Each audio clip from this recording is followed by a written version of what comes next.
ഉച്ചവാർത്തയിലേക്ക് സ്വാഗതം. തലസ്ഥാനത്തെ തന്ത്രപ്രധാന കേന്ദ്രങ്ങളിൽ അജ്ഞാത ഡ്രോൺ പറന്ന സംഭവത്തിൽ കേന്ദ്ര ഏജൻസികളുടെ സഹായം തേടി പോലീസ്.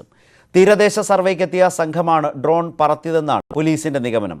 ഓപ്പറേഷൻ ഉഡാൻ എന്ന പേരിൽ പ്രത്യേക അന്വേഷണവും പോലീസ് ആരംഭിച്ചു. ഗൗരവത്തോടെയാണ് സംഭവത്തെ കാണുന്നതെന്ന് സൈനിക വക്താവ് ധന്യ സനൽ ന്യൂസ് 18നോട് പറഞ്ഞു. 21 രാത്രി VSSക്കും തുമ്പ തീരദേശത്തിനും സമീപത്തെ അതീവ സുരക്ഷാ മേഖലയിലൂടെയാണ് ആദ്യം അജ്ഞാത ഡ്രോൺ പറന്നത്. അതിന്റെ അന്വേഷണം പുരോഗമിക്കുന്നതിനിടെ തിങ്കളാഴ്ച രാത്രി പോലീസ് ആസ്ഥാനത്തിന് മുകളിലൂടെയും ഡ്രോൺ പറത്തി. തീരദേശ സർവേക്കായി തമിഴ്നാട്ടിൽ നിന്നെത്തിയ ഏജൻസി പറത്തിയ ഡ്രോൺ നിയന്ത്രണം വിടുകയായിരുന്നുവെന്നാണ് പോലീസ് നിഗമനം. എന്നാൽ ഇവർ പോലീസിന്റെ മുൻകൂർ അനുമതി തേടാത്തത് ദുരൂഹത വർദ്ധിപ്പിക്കുന്നു. വ്യോമസേന, ISRO എന്നിവിടങ്ങളിലെ സാങ്കേതിക വിദഗ്ധരുടെ സേവനവും അന്വേഷണത്തിന് പോലീസ് തേടിയിട്ടുണ്ടെന്ന് സംസ്ഥാന പോലീസ് മേധാവി അറിയിച്ചു. പോലീസിന്റെ വിവിധ ഏജൻസികളും അന്വേഷണം ആരംഭിച്ചു. We have constituted a special team in cooperation with the central agencies like Air Force and അവരോട് നമ്മുടെ അസിസ്റ്റൻസ് എടുക്കുന്നുണ്ട്. ഇതിനകത്ത് ഓൾറെഡി നമ്മുടെ ഈ പോലീസ് സ്റ്റേഷൻ ലിമിറ്റുള്ള എല്ലാ ഡ്രോൺ ഓപ്പറേറ്റേഴ്സ് അവിടെ ഓപ്പറേറ്റ് ചെയ്യുന്നത് വി ഹാവ് ഓൾമോസ്റ്റ് ഫിനിഷ്ഡ്. സംഭവത്തെ അതീവ ഗൗരവത്തോടെയാണ് സേനാ വിഭാഗങ്ങളും കാണുന്നത്. ഇന്റലിജൻസും അതുപോലെ തന്നെ സദേൺ എയർ കമാൻഡിൽ നിന്നുള്ള ഇന്റലിജൻസ് വിഭാഗവും ഇതിനെ ഒബ്സർവ് ചെയ്യുന്നുണ്ട്, സിറ്റുവേഷൻ മോണിറ്റർ ചെയ്യുന്നുണ്ട്. പക്ഷേ കൂടുതൽ പരിഭ്രാന്തരാകേണ്ട ഒരു സാഹചര്യം ഉണ്ടെന്ന് തോന്നുന്നില്ല. എന്താണ് കൂടുതൽ കാര്യങ്ങൾ എന്നുള്ളത് വരും ദിവസങ്ങളിൽ അറിയാൻ സാധിക്കുമെന്ന് പ്രതീക്ഷിക്കുന്നു. ഡ്രോൺ പറത്തൽ കേസിൽ ADGP മനോജ് എബ്രഹാമിന് അന്വേഷണ ചുമതല നൽകിയിട്ടുണ്ട്. തീരദേശ സർവേക്ക് എന്ന പേരിൽ ഡ്രോൺ പറത്തിയ ഏജൻസി ഉദ്യോഗസ്ഥരെ പോലീസ് ചോദ്യം ചെയ്യും. ന്യൂസ് 18 തിരുവനന്തപുരം. അതേസമയം കഴിഞ്ഞ ദിവസങ്ങളിൽ തീരദേശ മേഖലകളിൽ ഡ്രോൺ പറത്തിയ സംഘത്തെ തിരിച്ചറിഞ്ഞു. ഇവരെ ചോദ്യം ചെയ്യുകയാണ്. വിവരങ്ങളുമായി VS അനുവാണ് ചേരുന്നത് തിരുവനന്തപുരത്ത് നിന്നും. അനു, തീരദേശ മേഖലയിൽ അതുപോലെ തന്നെ പോലീസ് ആസ്ഥാനത്തിന് മുകളിൽ ഡ്രോൺ പറത്തിയ സംഭവമുണ്ട്. അന്വേഷണം വളരെ ഗൗരവത്തോടുകൂടി മുന്നോട്ട് പോവുകയാണോ? ചോദ്യം ചെയ്യൽ തുടരുകയാണോ?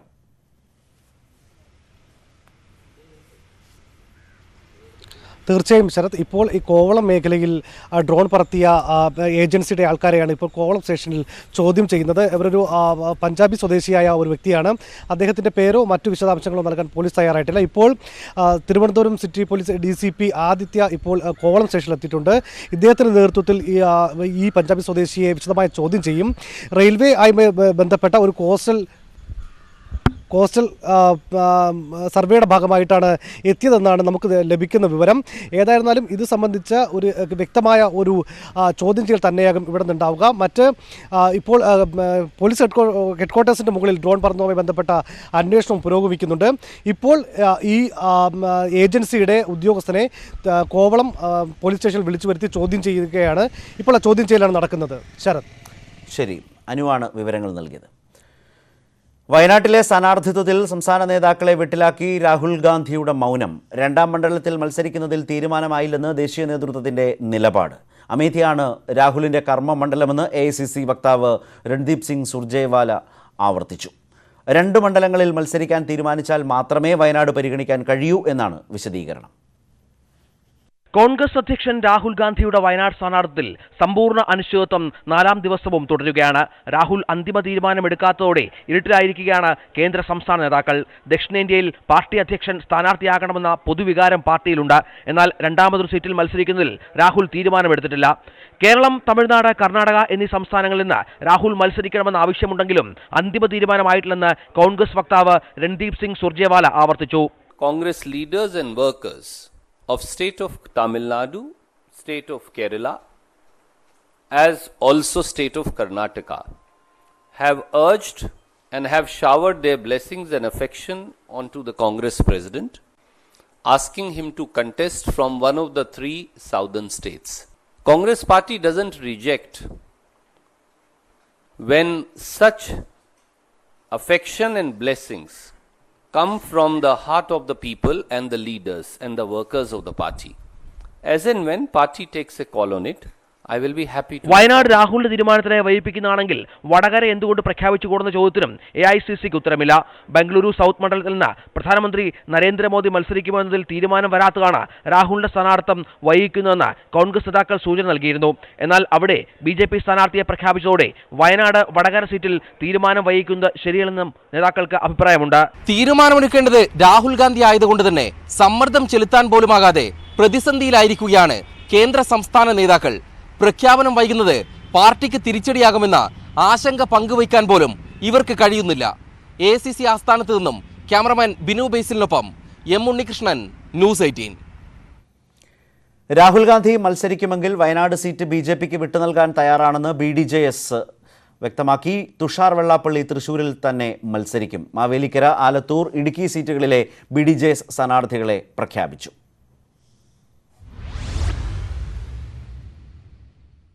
ആലത്തൂരിൽ TV ബാബു, ഇടുക്കിയിൽ ബിജു കൃഷ്ണൻ, മാവേലിക്കരയിൽ തഴവ സഹദേവൻ എന്നിവരാണ് BDJS സ്ഥാനാർത്ഥികൾ. വയനാട്ടിലെയും തൃശൂരിലെയും സ്ഥാനാർത്ഥിത്വം സംബന്ധിച്ച് NDA നേതൃത്വത്തിന്റെ കൂടെ തീരുമാനത്തിനായി കാക്കുകയാണ് BDJS. രാഹുൽ ഗാന്ധി വയനാട് മത്സരിച്ചാൽ സീറ്റ് BJPക്ക് വിട്ടുകൊടുക്കാനാണ് ധാരണ. ഇവിടെ താൻ മത്സരിക്കണമെന്ന് പാർട്ടിയിൽ നിർദ്ദേശമുണ്ടെങ്കിലും വ്യക്തിപരമായി തൃശൂരിൽ മത്സരിക്കാനാണ് താല്പര്യമെന്ന് തുഷാർ വെള്ളാപ്പള്ളി പറഞ്ഞു. NDAയുടെ വിവിധ ഘടകകക്ഷികളും BJP എല്ലാം ആവശ്യപ്പെട്ടിട്ടുണ്ട്. മത്സരിക്കുമെന്നുള്ള കാര്യം തർക്കമൊന്നും വേണ്ട. അല്ല, തൃശ്ശൂർ മത്സരിക്കാനാണ് സാധ്യത. രാഹുൽ ഗാന്ധി മത്സരിക്കുന്നുണ്ടെങ്കിൽ വയനാട് സീറ്റ് ഏറ്റെടുക്കുമെന്ന് BJP സംസ്ഥാന പ്രസിഡന്റ് PS ശ്രീധരൻപിള്ളയും സൂചിപ്പിച്ചു. തുഷാർ മത്സരിച്ചാലും തൃശൂരിൽ തോൽക്കുമെന്ന വെള്ളാപ്പള്ളി നടേശന്റെ അഭിപ്രായത്തിൽ കാര്യമില്ലെന്നും അത് വ്യക്തിപരമായ അഭിപ്രായമാണെന്നും തുഷാർ പറഞ്ഞു. പാർട്ടിക്ക് പോലും വേണ്ടാത്ത സുധീറിന്റെ വിമർശനങ്ങളെ അവഗണിക്കുന്നതായും അദ്ദേഹം വ്യക്തമാക്കി. ന്യൂസ് 18 കൊച്ചി. പ്രധാനമന്ത്രി നരേന്ദ്രമോദി കർണാടകത്തിൽ മത്സരിച്ചേക്കില്ല. മോദി രണ്ടാം സീറ്റായി മത്സരിക്കുമെന്ന് സൂചനയുണ്ടായിരുന്ന ബംഗളൂരു സൗത്തിൽ BJP സ്ഥാനാർത്ഥിയെ പ്രഖ്യാപിച്ചു.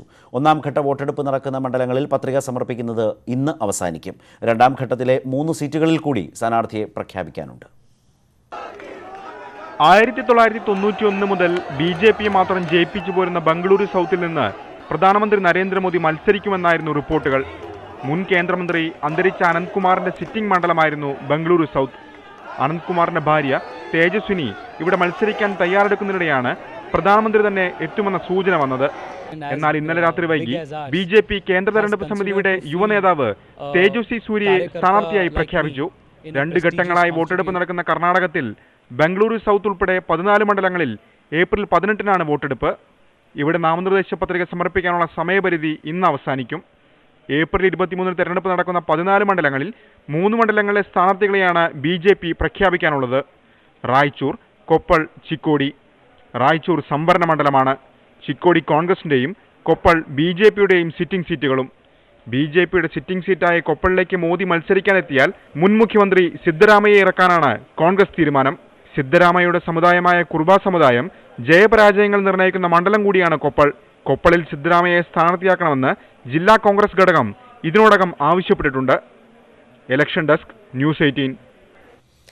അദ്വാനിക്ക് പിന്നാലെ മുതിർന്ന നേതാവ് മുരളി മനോഹർ ജോഷിക്കും സീറ്റ് നിഷേധിച്ചു. BJP മത്സരിക്കേണ്ടതില്ലെന്ന് നേതൃത്വം ആവശ്യപ്പെട്ടതായി മുരളി മനോഹർ ജോഷി പറഞ്ഞു. ഉത്തർപ്രദേശിലെ പ്രചാരണത്തിന് BJP പുറത്തിറക്കിയ 40 താരപ്രചാരകരുടെ പട്ടികയിലും ജോഷിയും അദ്വാനിയും ഇല്ല. പട്ന സാഹിബിൽ നിന്നുള്ള BJP sitting MP Shatrughan Sinha കോൺഗ്രസിൽ ചേരും. മോഡിയും അമിത്ഷായും BJPയിലെ അധികാര കേന്ദ്രമായതിനു ശേഷം മാർഗദർശക് മണ്ഡലിലേക്ക് ഒതുക്കപ്പെട്ട ഉന്നത നേതാക്കൾക്ക് ഈ തിരഞ്ഞെടുപ്പിൽ സീറ്റുമില്ല. LK അദ്വാനി മത്സരിച്ചിരുന്ന ഗാന്ധിനഗർ അമിത്ഷാ ഏറ്റെടുത്തതിനു പിന്നാലെ കാൺപൂരിൽ മുരളി മനോഹർ ജോഷിക്ക് സീറ്റുണ്ടാകില്ലെന്ന് വാർത്തകൾ വന്നിരുന്നു. മത്സരിക്കേണ്ടതില്ലെന്ന് പാർട്ടി നേതൃത്വം അറിയിച്ചതായാണ് ജോഷിയുടെ സ്ഥിരീകരണം. കാൺപൂരിലെ വോട്ടർമാർക്കെന്ന പേരിലുള്ള ജോഷിയുടെ ഒരു വരി സന്ദേശവും പുറത്തുവന്നു. തിരഞ്ഞെടുപ്പിൽ മത്സരിക്കേണ്ടതില്ലെന്ന് BJPയുടെ സംഘടനാ ചുമതലയുള്ള ജനറൽ സെക്രട്ടറി രാംലാൽ അറിയിച്ചുവെന്നാണ് സന്ദേശത്തിൽ. സീറ്റില്ലെന്ന് മുതിർന്ന നേതാക്കൾ ആരും പറയാതെ രാംലാൽ അറിയിച്ചതിൽ LK അദ്വാനിക്ക് അതൃപ്തിയുണ്ട്.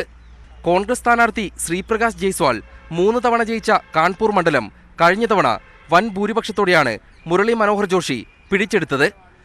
ഉത്തർപ്രദേശിലെ പ്രചാരണത്തിനായി BJP പുറത്തിറക്കിയ 40 താരപ്രചാരകരുടെ പട്ടികയിലും മുരളി മനോഹർ ജോഷിയും LK അദ്വാനിയുമില്ല.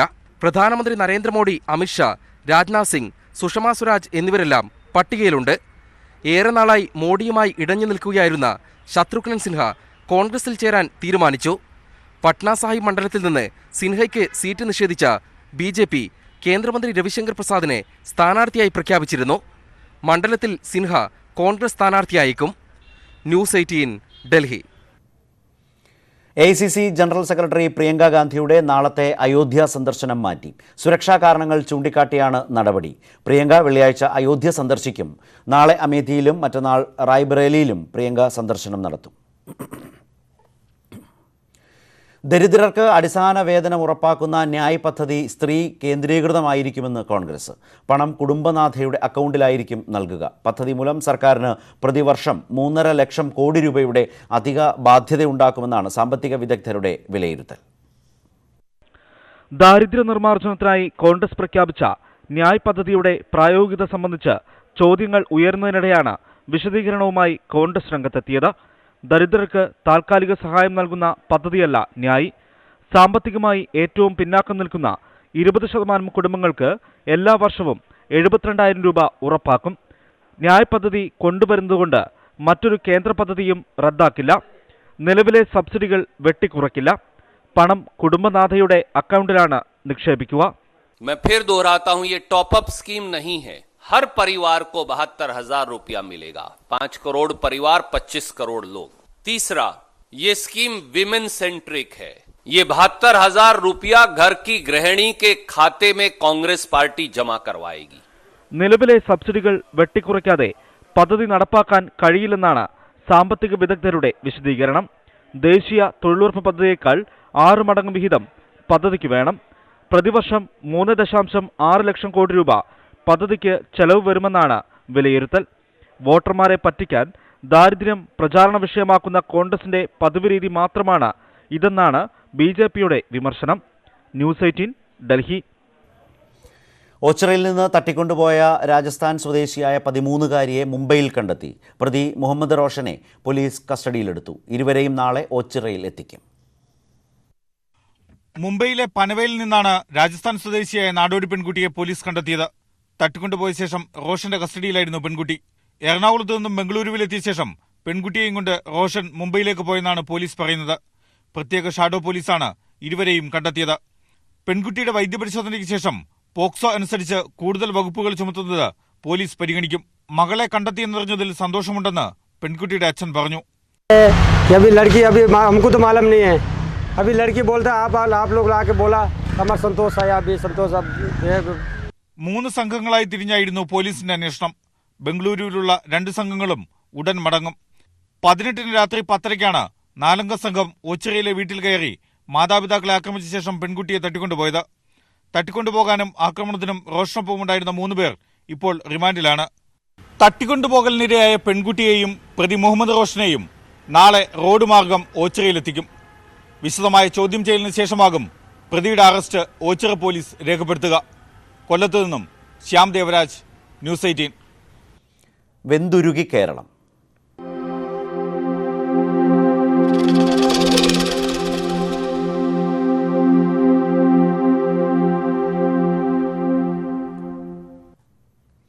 സംസ്ഥാനത്ത് കൊടും ചൂട് തുടരുന്നു. 6 ജില്ലകളിൽ ശരാശരി താപനിലയേക്കാൾ 4 ഡിഗ്രി സെൽഷ്യസ് വരെ കൂടുതലാണ് ചൂട്.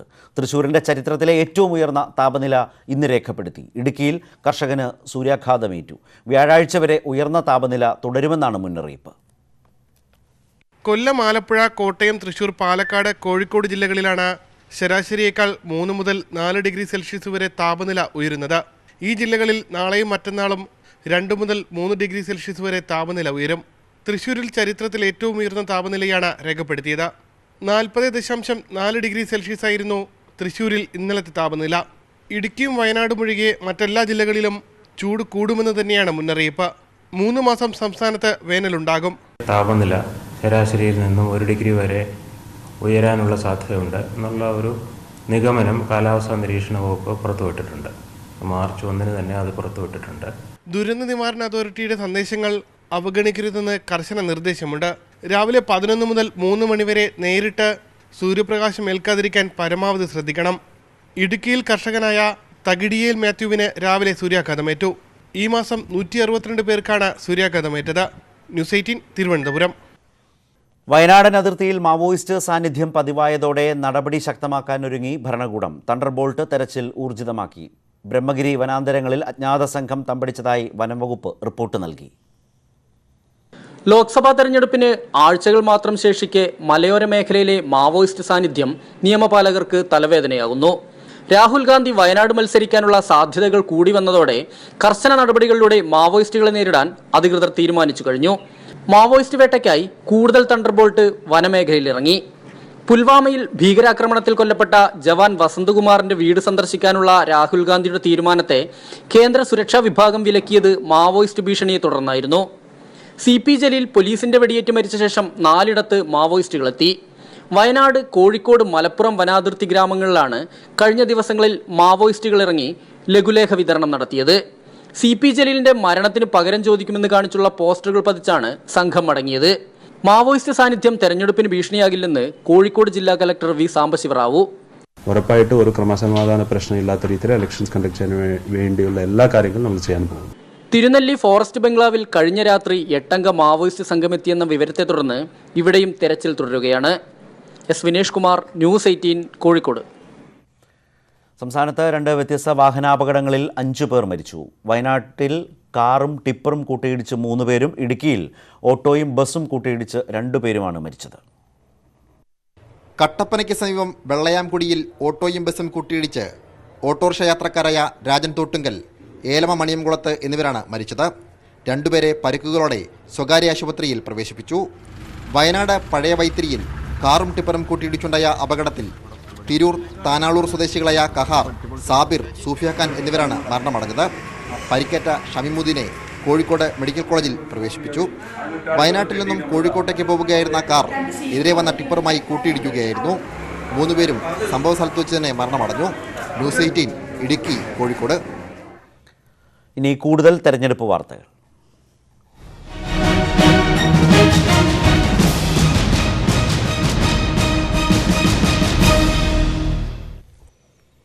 മലപ്പുറത്തെ LDF സ്ഥാനാർത്ഥി VP സാനു ചട്ടം ലംഘിച്ച് പ്രചാരണം നടത്തുന്നുവെന്ന് UDFന്റെ പരാതി. PRD തയ്യാറാക്കിയ ലഘുലേഖകൾ വീടുകളിൽ വിതരണം ചെയ്തത് ചട്ടലംഘനമാണെന്നാണ് ആരോപണം. പരാജയഭീതിയിലായ UDF അടിസ്ഥാനരഹിതമായ ആരോപണം ഉന്നയിക്കുന്നുവെന്നാണ് LDFന്റെ മറുപടി. LDF സ്ഥാനാർത്ഥി VP സാനു വോട്ടഭ്യർത്ഥിച്ച് വീടുകളിൽ വിതരണം ചെയ്തുവെന്ന് ആരോപിക്കുന്ന ലഘുലേഖയാണിത്. സർക്കാരിൻ്റെ ഭരണനേട്ടങ്ങൾ വിശദമാക്കി പബ്ലിക് റിലേഷൻ ഡിപ്പാർട്ട്മെൻറ്റ് പുറത്തിറക്കിയ ലഘുലേഖ പ്രചാരണത്തിന് ഉപയോഗിക്കുന്നുവെന്നാണ് പരാതി. ഇത് ചട്ടലംഘനമാണെന്ന് ചൂണ്ടിക്കാട്ടിയാണ് UDF ജില്ലാ നേതൃത്വം ജില്ലാ കളക്ടർ അമിത് മീണയ്ക്ക് പരാതി നൽകിയത്. സ്ഥാനാർത്ഥി ഇതെന്തോ ഇവരുടെ പാർട്ടി ചെയ്തതുപോലെ ഇത് ഗവൺമെൻറ് എന്ന് പറഞ്ഞാൽ എല്ലാവരുടെയും ഗവൺമെൻറ്റാണ്. ഓരോ നിയന്ത്രണങ്ങൾ ഏർപ്പെടുത്തുന്നുണ്ട്. അതൊക്കെ ഞങ്ങൾ UDF അംഗീകരിക്കുന്നുണ്ട്. പക്ഷേ ഇവർക്കത് ബാധകമല്ല. അവർക്ക് ഒരു ചട്ടം ലംഘിക്കുന്ന യാതൊരു പ്രശ്നമില്ലാന്നാണ് വരുന്നത്. അതുകൊണ്ട് അന്വേഷിക്കണം, അത് അവസാനിപ്പിക്കണം എന്നാണ് ഞങ്ങൾ ആവശ്യപ്പെടുന്നത്. പരാജയഭീതിയിലായ മുസ്ലിം ലീഗ് അടിസ്ഥാനമില്ലാത്ത ആരോപണം ഉന്നയിക്കുകയാണെന്നാണ് CPMന്റെ മറുപടി. LDF കൺവീനറുടെ പേരിൽ ഒരു ലഘുലേഖ തന്നെ ഞങ്ങൾ അടിച്ചിറക്കിയിട്ടുണ്ട്. അതിനകത്തൊക്കെ സർക്കാരിൻ്റെ നേട്ടങ്ങൾ പറയുന്നുണ്ട്. അല്ലാതെ പബ്ലിക് റിലേഷൻ അച്ചടിച്ചിട്ടുള്ള പ്രസിദ്ധീകരണമൊന്നും തെരഞ്ഞെടുപ്പിൽ ഞങ്ങളുടെ പ്രവർത്തകന്മാർ ഉപയോഗിക്കുന്നില്ല. അത് തികച്ചും പരാജയഭീതി പൂണ്ട് ഒരാരോപണം ഉന്നയിക്കുകയാണ്. UDFന്റെ പരാതി സ്വീകരിച്ച ജില്ലാ കളക്ടർ പക്ഷേ പ്രതികരണത്തിന് തയ്യാറായിട്ടില്ല. ന്യൂസ് 18, മലപ്പുറം. മന്ത്രി MM മണിയെ നിറത്തിൻ്റെ പേരിൽ അധിക്ഷേപിച്ച് കോൺഗ്രസ് നേതാവ് പീതാംബരക്കുറുപ്പ്. പ്രളയത്തിന് കാരണക്കാരൻ ബ്ലാക്ക് മണിയാണെന്ന് ആയിരുന്നു പീതാംബരക്കുറുപ്പിൻ്റെ പരിഹാസം. ആറ്റിങ്ങൽ മണ്ഡലത്തിലെ UDF സ്ഥാനാർത്ഥി അടൂർ പ്രകാശിൻ്റെ തെരഞ്ഞെടുപ്പ് കൺവെൻഷനിലാണ് കുറുപ്പിൻ്റെ വിവാദ പ്രസംഗം.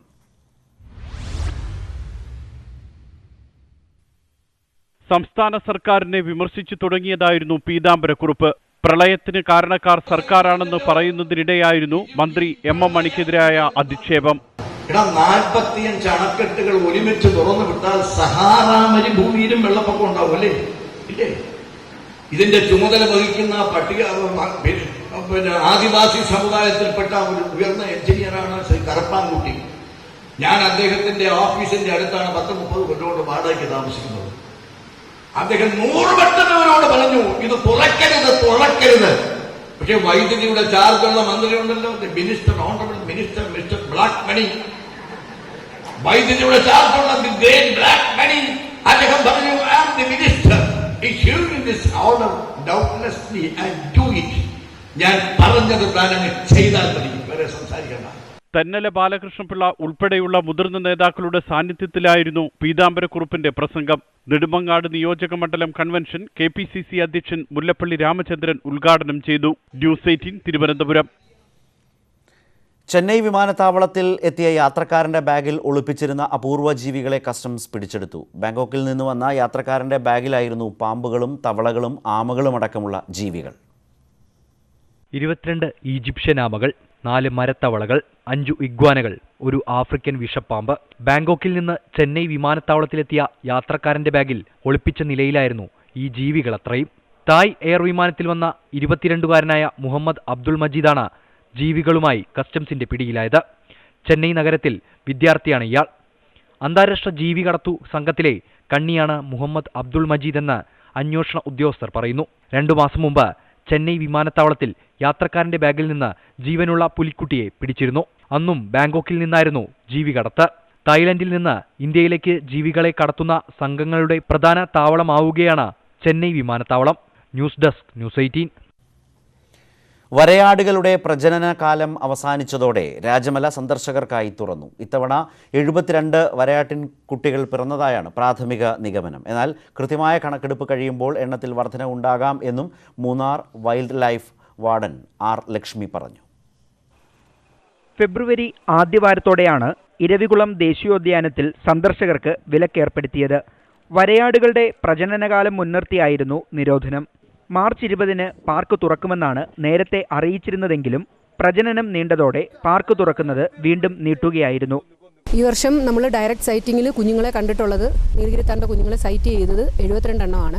ചിലപ്പോൾ അത് കൂടാൻ സാധ്യതയുണ്ട്, നേരിട്ട് കാണാത്തതുണ്ട്. നമുക്ക് വലിയ ആടുകൾ 700 മുതൽ 750 വരെ ഉണ്ടെന്നുള്ളതാണ് നമ്മുടെ വിശ്വാസം. രാജമലയ്ക്ക് പുറമെ മീശപ്പുലിമല, മൂന്നാർ ടെറിട്ടോറിയൽ, മറയൂർ, മാങ്കുളം, കൊളുക്കുമല എന്നിവിടങ്ങളിലും വരയാടുകളുടെ സാന്നിധ്യം കണ്ടെത്തിയിരുന്നു. ഇവിടങ്ങളിലെ 31 ബ്ലോക്കുകൾ കേന്ദ്രീകരിച്ച് നടത്തുന്ന സർവേ പൂർത്തിയാകുന്നതോടെ മാത്രമേ വരയാട്ടിൻകുട്ടികളുടെ എണ്ണം പൂർണ്ണമായി മനസ്സിലാക്കാൻ കഴിയൂ.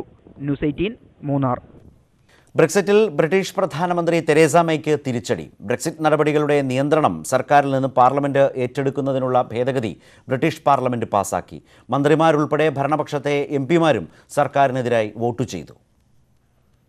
തെരേസ മേയ്ക്കെതിരായ ബ്രെക്സിറ്റ് കുരുക്ക് മുറുകുകയാണ്. 302-നെതിരെ 329 വോട്ടുകൾക്ക് ബ്രെക്സിറ്റിന്മേലുള്ള തുടർ നടപടികൾ പാർലമെന്റിന്റെ നിയന്ത്രണത്തിലായി. 3 മന്ത്രിമാരുൾപ്പെടെ 30 ഭരണപക്ഷ എംപിമാർ സർക്കാരിനെതിരായി വോട്ട് ചെയ്തു. 3 മന്ത്രിമാരും സർക്കാരിൽ നിന്ന് രാജി പ്രഖ്യാപിച്ചു. പാർലമെന്റിന്റേത് അഭിനന്ദനാർഹമായ നടപടിയാണെന്നും തുടർ നടപടികൾ ഗൗരവത്തോടെ സ്വീകരിക്കുമെന്നും പ്രതിപക്ഷമായ ലേബർ പാർട്ടി നേതാവ് ജെർമി കോർബൻ പറഞ്ഞു. The country cannot continue to afford a Tory crisis.